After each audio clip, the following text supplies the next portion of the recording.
Assalamualaikum and good morning to all my fellow viewers, especially our lecturer. My name is Nasrin Prasakarina binti Muhammad Hafiz.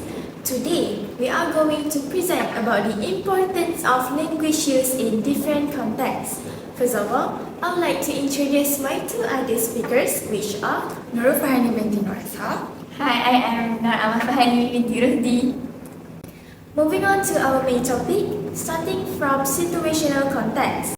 Ms. Farhani, what do you think the importance of language use in different contexts? I mean in situational context?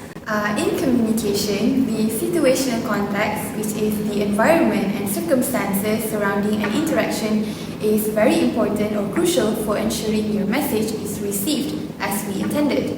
So, misunderstanding this context could result to an ineffective communication or creating awkwardness and confusion between the dialogue. So consider a formal business meeting where we have an executive to gather or review the quarterly performance. Everyone is dressed professionally and the atmosphere is considered to be serious. If a new employee decided to enter the room, slouches in his chair and casually exclaimed, "Hey, no worries, we're totally killing it this quarter," he totally misses the mark in those situations. His tone and casual language clash with the formality of the setting, resulting in discomfort among the executive. The message that he intended to convey is lost because he failed to recognize the situational context that he intended to, that he is supposed to convey. Now, imagine the same employee at a casual office lunch. When asked about a project, he responds rigidly, "I will submit a full progress report by the end of the day. Please contact me via email for further inquiries." So, based on his response, this overly formal reply feels out of place, making his colleagues feel uncomfortable or awkward. Again, his message gets lost not due to content, but because it doesn't fit the informal context that he intended in. These scenarios highlight that effective communication depends on understanding the environment in which it occurs. So, situational context dictates our tone, our own language, and our own behavior. When we fail to adapt or convey this context, we risk our own awkwardness, misinterpretation, or even a damaged relationship between us and others. Misunderstanding context can have tangible consequences in professional setting, such as we intend to lose our opportunities or have a strained relationship with our colleagues. Being overly formal, on the other hand, in casual situations can create distance, while being too casual in formal settings can undermine your credibility and professionalism. To communicate effectively, it is very important that we assess the context of what environment we are in, where we consider whether the setting is formal or informal, and we adjust our approach accordingly. By doing so, we ensure that our messages are clear and well received as we intended it to be. Misunderstanding situational context could lead to ineffective communication. By being aware of the expectations and tone of different environments, we can adapt our communication style to fit into the context of the moment. And this adaptability not only enhances our effectiveness, but also fosters a deeper connection with others. So the next time you engage in conversation, take a moment to assess onto the context and adjust your approach accordingly for better communication outcomes. Now, let's hear it from Ms. Aman. Thank you, Ms. Farhani. So I will continue with my point. So my first point is, as for me, I think cultural appropriateness in language use means that the way you communicate should fit the expectations and norms of one culture you're interacting with. So what is polite or acceptable in one culture might be rude or confusing in another culture, and this can affect how people view and respond to you. Different cultures have unique ways of communicating, especially when it comes to being formal or informal in social and professional settings. Some cultures value formal communication, where respect and hierarchy are the key, while others prefer more casual and relaxed approach. So let me think of an example. In countries like China, Korea, and many more Middle Eastern nations, communication is often more formal, especially in business or with elder people. People are expected to use titles like Mr., Miss, Doctor, or Professor to show some respect because they are more higher level than us. Using first names too soon may seem disrespectful for them, and politeness is very important in these cultures. And in places like the US, Australia, and the Netherlands, communication is more informal. For example, people usually address each other by their first names, even in professional settings, unlike the countries like Korea and Japan. This makes communication more friendlier and less hierarchical. For example, students in the US might call their professor by their first name. Understanding these differences is important to avoid misunderstandings and build strong relationships across cultures. That is all for my point. Let us hear from Miss Nasri. Thank you, Amal. Thank you, Miss Amal, for your explanation on your points. Okay, in my opinion, language use shapes our behavior. The place and situation affect how we act and how we communicate without words, like, for example, through body language and eye contact. People adjust their actions based on where they are and what's happening. For example, in a classroom, people are expected to sit quietly and focus on the teacher, while in a casual setting, like a coffee shop, relaxed body language and open conversation are more acceptable. In a job interview, making eye contact and sitting up straight shows professionalism, but the same body language might feel too formal at a party, where standing close and using hand gestures shows excitement and engagement. Different settings shape both how we speak and how we move to fit what's expected. For instance, at a wedding reception, guests might engage in animated conversations and laugh freely, or they tend to show their true colors, reflecting the celebratory atmosphere.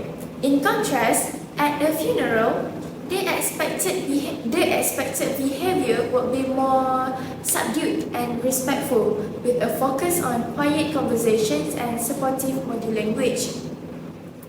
Different settings shape both how we speak and how we move to fit what's expected. That's all from me. Miss Farhani? Let's move on to the next context, which is the cultural context. So I would like to express my opinion on influence of language, idioms, and also cultural references on our own understanding.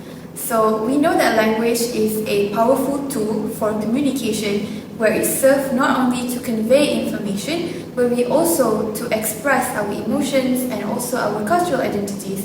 So within this intricate web of communication, idioms and cultural references play a very significant role in shaping our own understanding. However, while they enrich language, they can also create barriers for effective communication, especially among individuals from diverse backgrounds who is not quite relatable to different cultures. So idioms are phrases whose meaning cannot be deduced from the individual words. So let's take the very subtle example.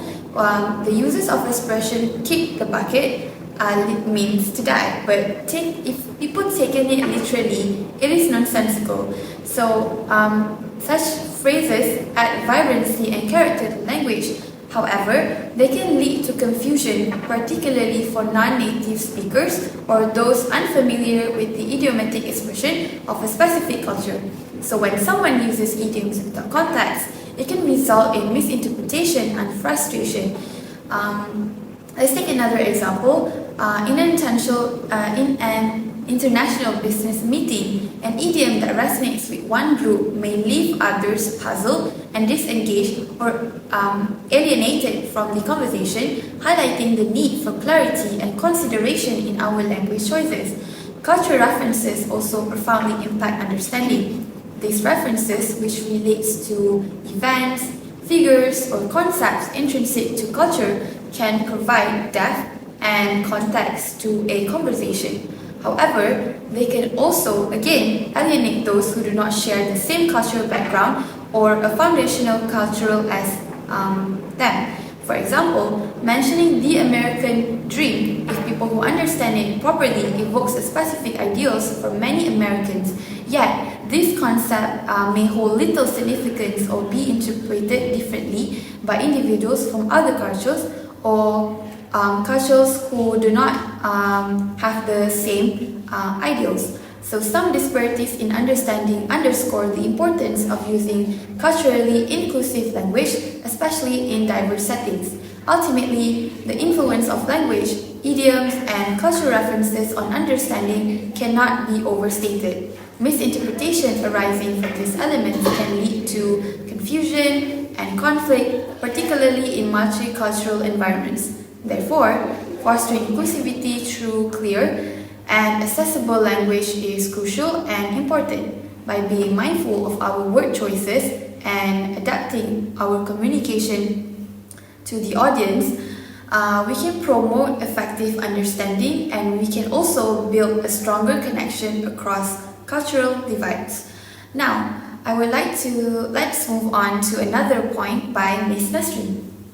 Yeah, thank you, Ms. Farhani, for your point of view. As for me, I would like to mention the language used influence our communication style.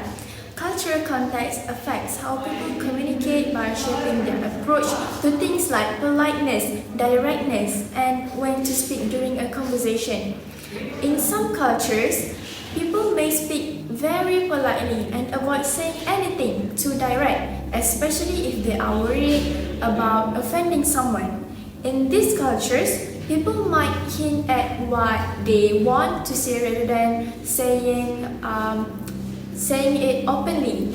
On the other hand, some cultures prefer being very direct and straightforward, where people say exactly what they mean, even if it might seem a little blunt or might offending someone. These differences can make communication between people from different cultures confusing if they are not aware of each other's styles. Let me think for the example. In Japan, people often use indirect language to avoid causing embarrassment or disagreement. If someone is not happy with a suggestion, they might say, "It is difficult," instead of directly saying no. This is seen as more polite. In contrast, in the United States, people are generally more direct. If someone doesn't agree with an idea, they might simply say, "I don't think that will work." These different communication styles can lead to misunderstandings when people from different cultures interact without realizing how the other person's culture shapes their way of speaking. That is all from me. What about you, Miss Aman? Thank you, Ms. Nasrin. So I will give one point about what is the language used in culture context. One of the importance is building cross-cultural relationships is important into this interconnected world, and one of the key elements in doing so is using culturally appropriate language. This fosters trust, mutual respect, and also enhances understanding between people from different cultural backgrounds. So when we interact across cultures, language is more than just words. It also reflects a deep understanding of someone's background, values, and way of life. So by using greetings, phrases and conversational styles that are familiar and respectful to another culture, it signals that you are willing to engage on their terms. This builds trust because people will feel more comfortable and open when others use their language and learn their culture, which is aligned with their own cultural norms. So showing that by learning other people's culture, it also shows that you've made an effort to learn aspects of their culture, such as important phrases, titles, or forms of politeness. And it conveys empathy, which is essential for building a strong relationship between you and other people. I will give you an example. So for example, in many Asian cultures, it's respectful to use formal titles like Mr. or Miss along with someone's last name when addressing them. For example, instead of saying, "Hi John," you would say, "Hello Mr. Zhang." If a Western business person does this when speaking to a Chinese colleague, it shows that they understand and respect the culture of the Asians. So this can help create a polite and friendly atmosphere, whether in the workplace or any place, and it will make it easier to build a good relationship and trust with you and other people. So last but not least, let's delve deeper into the interpersonal context that we can use every day in our daily life. So the first importance that I will talk about in the interpersonal context is expressing thought and emotions. So I will explain about how we can use language to express our thoughts and emotions to other people. So interpersonal communication is all about how we connect with others by sharing our thoughts, feelings and experiences to other people. By being able to express emotions clearly is a key to build strong and honest relationships. The way we use language plays a big role in making sure our emotions and ideas are understood by people around us and people we can communicate with. When we can express our emotions well, it will help others understand on how we feel. For example, when we tell someone, "I appreciate your help," it shows that we are thankful and we are gratitude for their help. While saying that "I'm upset because of what happened" can help resolve conflicts with other people. By using language to share our feelings openly, we can build trust and make sure our relationships are based on honesty. That's all from my point. Let us hear from Miss Nasrin's point. Thank you, Ms. Amal, for your explanation on your point. In my views, in close relationships, people often feel free to express their true thoughts and emotions without worrying too much about being judged. They can share personal stories, use humor, and even tease each other, knowing that the other person will understand the context. This level of comfort allows for more open and honest communication. However, in more formal or distant relationships, like with a boss or a new acquaintance, people tend to be more reserved. They may avoid discussing personal topics and stick to neutral or polite conversation, following social norms to avoid offending or crossing boundaries. The type of relationships also influences how much people share. For example, friends might talk about their feelings or problems, while with a stranger, they may only exchange polite small talk. For example, communicate or have a small talk about the current work problem. Yeah, for example, climate change. Additionally, interpersonal context can affect conflict resolution. In close relationships, individuals may address disagreements more openly and work through them collaboratively, knowing they have a foundation of trust. Conversely, in more formal relationships, Conflicts may be handled with caution, often avoiding direct confrontation to maintain professionalism. Moreover, the dynamics of power in relationships can shape communication styles. For instance, a subordinate might use more differential language with their manager, while a manager might adopt a more supportive tone to encourage open dialogue. Understanding these dynamics helps individuals navigate conversations more effectively and adapt their communication to fit the relationship's context. Ultimately, each relationship brings its own set of expectations for communication, shaped by familiarity, trust, and the dynamics of power, which influence how individuals interact and connect with one another. What about you, Miss Farhani? Thank you, Ms. Nasri, for your helpful points. So, in my own opinion, I would like to add on to how communication or interpersonal context could help in managing conflicts, building rapport, and also foster collaboration in a group or a circle. In our interactions, understanding interpersonal context is vital and important. It shapes how we communicate and connect with others. So let's explore how it helps in managing conflict, building rapport, and fostering collaboration. So first and foremost, interpersonal context plays a crucial role in conflict management. So by recognizing the power dynamics and emotional states of those involved, we can navigate disagreements more effectively and without offending any kind of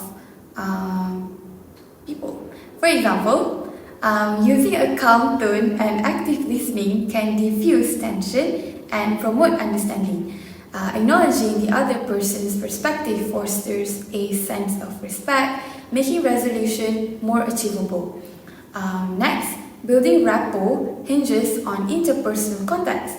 Familiarity and emotional connection significantly impact our interactions with others. So by adapting our communication style to match the relationship that we are in, be it formal or informal, we can create a more welcoming atmosphere. Simple gestures like maintaining eye contact or using humor, like Ms. Nasrin has said, can strengthen bonds and make others feel valued and understood.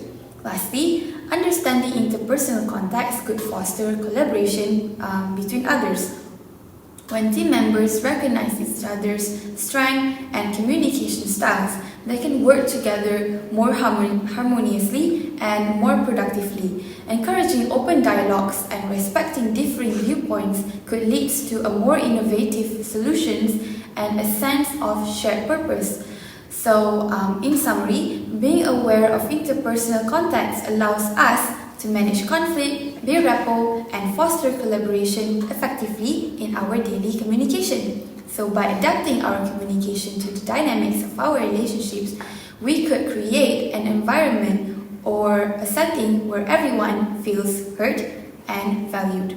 So, to wrap up onto our discussion today, let's hear from Ms. Nasrin. Okay, thank you, Ms. Farhani. As we conclude our discussion on the importance of language used in different contexts, it is essential to recognize its impact in three key areas, which are situational, cultural, and interpersonal context. Language variety significantly depending on the situation. For example, we communicate differently in professional setting compared to casual conversations with friends or family, and adapting our tone, formality, and vocabulary to suit each environment.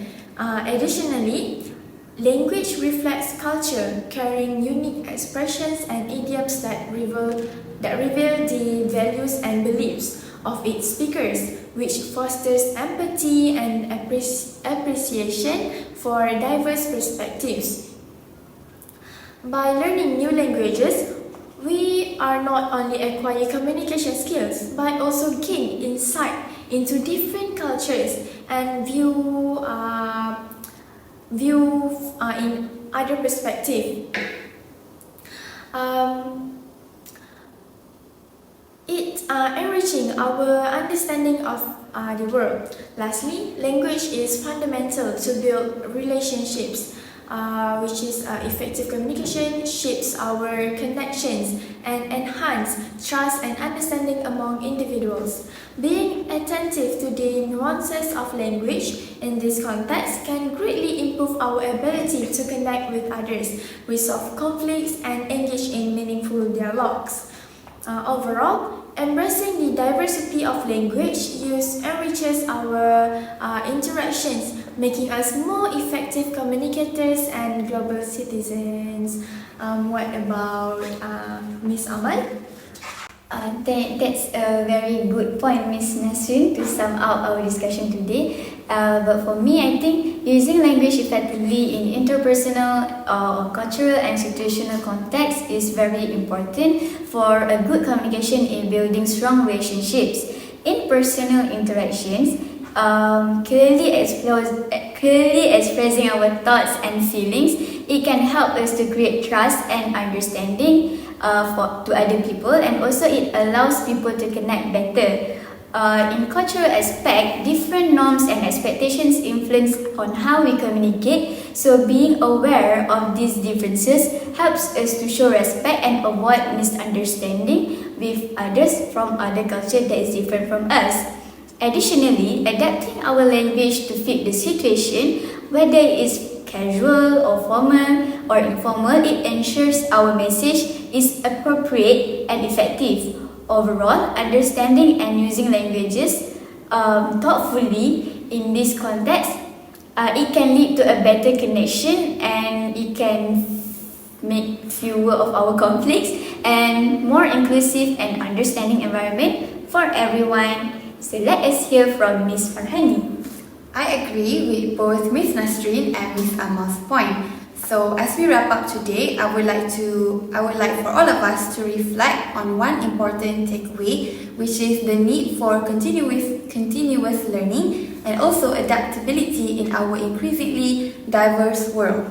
So whether it is the situational, interpersonal or cultural context we have discussed, so one thing is clear, that effective communication requires more than just knowledge of this context, but it demands an open mind and also commitment for us to grow. So each interaction that we engage in is unique, where it is shaped by the people that are involved in the communication, their backgrounds, and also the environments that they came from. So what works in one context may not work in another. That's why learning can't be a one-time thing. It is ongoing and continuous. It's about staying curious about others, about their cultures, their beliefs, and even the subtle difference in how they communicate. So in today's global environment, that adaptability is more important than ever. So whether we are working with international colleagues, forming relationships with people from different backgrounds or from different cultures, or navigating a new cultural settings, continuous learning and adaptability for me are the keys to building stronger and more meaningful connections. So I would like to take this call to heart and embrace each interaction as an opportunity for us to learn, for us to grow, and for us to adapt. Because when we do that, we don't just become a better communicators, we are also becoming a better global citizen. So that is all for our presentation. Thank you. Thank you.